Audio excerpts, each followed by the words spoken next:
ચાલો આજે આપણા શરીરના એક બહુ જ સામાન્ય પણ ક્યારેક ગૂંચવાનારા સંકેતને સમજવાનો પ્રયત્ન કરીએ. આપણે વાત કરવાના છીએ શૂન્યતા અને ઝણઝણાટી વિશે. આ બીજું કંઈ નહીં પણ આપણા શરીરની જે અંદરની વાયરિંગ સિસ્ટમ છે એમાંથી આવતા સંદેશા છે અને એને બરાબર સમજવું બહુ જરૂરી છે. અરે હા, આ અનુભવ તો લગભગ બધાને ક્યારેક ને ક્યારેક તો થયો જ હશે, સાચું ને? ક્યારેક લાંબો સમય એક જ જગ્યાએ પલાંઠી વાળીને બેઠા હોઈએ અને પછી પગ જાણે કે છે જ નહીં એવું લાગે, અથવા તો હાથ પર માથું રાખીને સૂઈ ગયા હોઈએ અને સવારે હાથમાં વિચિત્ર ઝણઝણાટી થાય.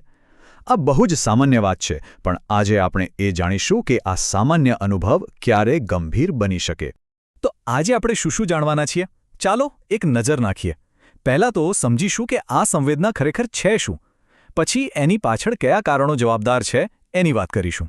ત્રીજો અને સૌથી અગત્યનો મુદ્દો, ક્યારે સાવધાન રહેવું, એટલે કે ખતરાના સંકેતો કયા છે, અને છેલ્લે આના ઉપાયો અને આપણી જીવનશૈલીમાં કેવા ફેરફાર લાવી શકાય એના પર પણ વાત કરીશું. ચાલો તો શરૂઆત કરીએ આપણા પહેલા મુદ્દાથી. આ સંવેદના શું છે? આપણું શરીર આપણને જે સિગ્નલ આપી રહ્યું છે, ચાલો એને ડીકોડ કરીએ. તો જુઓ, મુખ્યત્વે બે પ્રકારની સંવેદનાઓ હોય છે. એક છે શૂન્યતા, એટલે કે એ ભાગમાં સ્પર્શ, ગરમી કે ઠંડીનો અનુભવ જ ઓછો થઈ જાય, જાણે કે એ ભાગ આપણો છે જ નહીં. અને બીજું છે ઝણઝણાટી, જેને આપણે ઘણીવાર કીડીઓ ચડવી અથવા સોયો ભૂકાતી હોય એવું કહીએ છીએ. આમ તો બંને અલગ છે, પણ ઘણીવાર સાથે જ મહેસૂસ થાય છે. એક મજાની વાત કહું, આ જે ઝણઝણાટી છે ને, એનું એક ખાસ મેડિકલ નામ પણ છે, પેરેસ્થિએશિયા.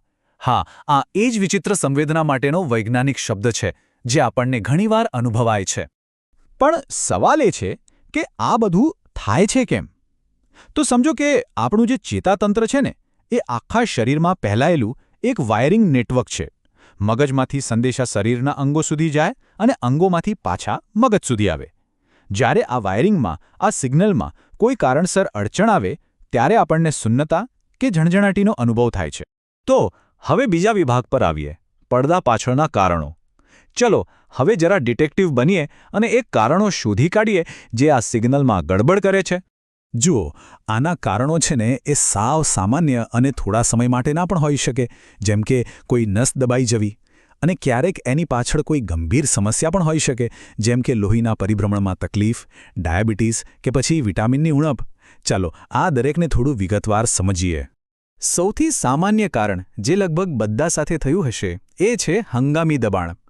ખોટી રીતે બેસવાથી કે સૂવાથી કોઈ નસ થોડા સમય માટે દબાઈ જાય છે અને બસ સિગ્નલ કટ.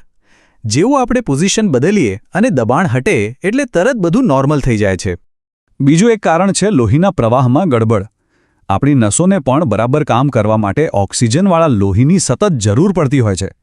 હવે બહુ વધારે ઠંડી હોય અથવા તો ધૂમ્રપાન જેવી આદતો હોય તો એનાથી લોહીની નળીઓ સંકોચાય છે અને નસો સુધી પૂરતું લોહી ન પહોંચે એટલે ઝંઝણાટી શરૂ થઈ જાય. ક્યારેક શું થાય કે આ દબાણ થોડા સમય માટે નહીં પણ લાંબા ગાળાનું હોય છે, જેમ કે કાર્પલ ટનલ સિન્ડ્રોમમાં કાંડાની નસ સતત દબાયેલી રહે છે, અથવા તો સાયટિકામાં કમરની ચેતા પર દબાણ આવે છે.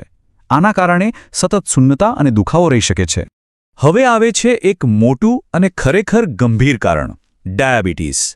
જ્યારે લોહીમાં શુગરનું લેવલ લાંબા સમય સુધી ઊંચું રહે ત્યારે એ ધીમે ધીમે શરીરની નાની નાની નસોને નુકસાન પહોંચાડવાનું શરૂ કરે છે, અને આની શરૂઆત મોટાભાગે પગથી થાય છે. આ સ્થિતિને ડાયાબિટીક ન્યુરોપથી કહેવાય છે, અને એને બિલકુલ હળવાશથી ના લેવાય. અને છેલ્લે પોષણની કમી.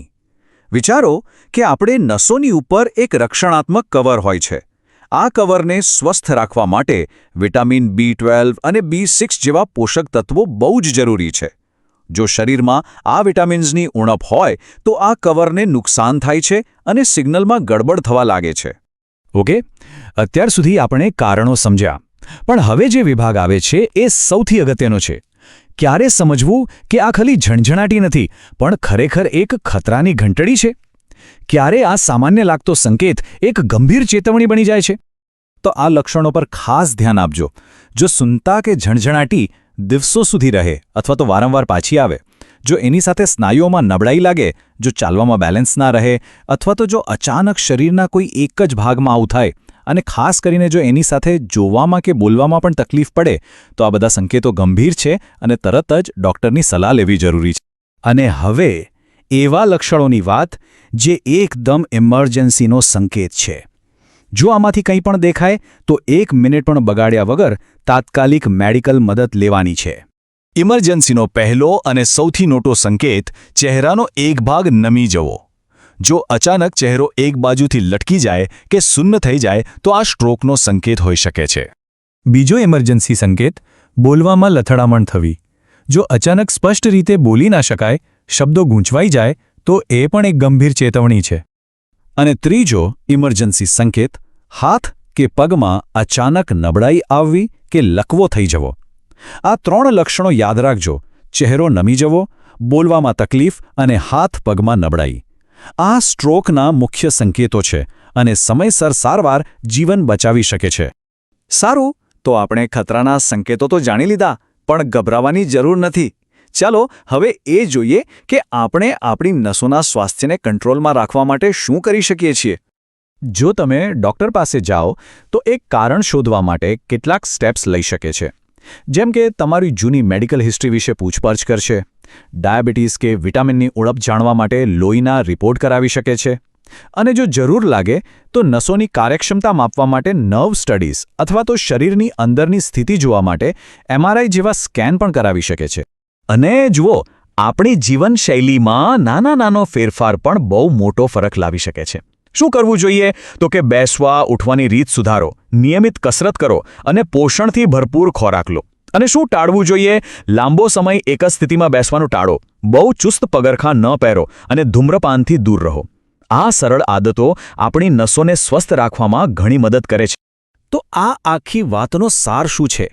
બસ આ એક વાક્ય યાદ રાખો: શૂન્યતા એ આપણા શરીર તરફથી આવતો એક સંકેત છે. મોટાભાગના કિસ્સામાં એ ફક્ત એટલું જ કહે છે કે જરા પોઝિશન બદલો. પણ જો એ વારંવાર થાય કે લાંબો સમય રહે તો સમજી જવાનું કે શરીર આપણું ધ્યાન માંગી રહ્યું છે. અને છેલ્લે એક સવાલ વિચારવા જેવો છે: શું હવે સમય નથી આવી ગયો કે આપણે આપણા શરીરના આ વાયરિંગમાંથી આવતા નાના પણ મહત્વના સંકેતોને વધુ ધ્યાનથી સાંભળીએ?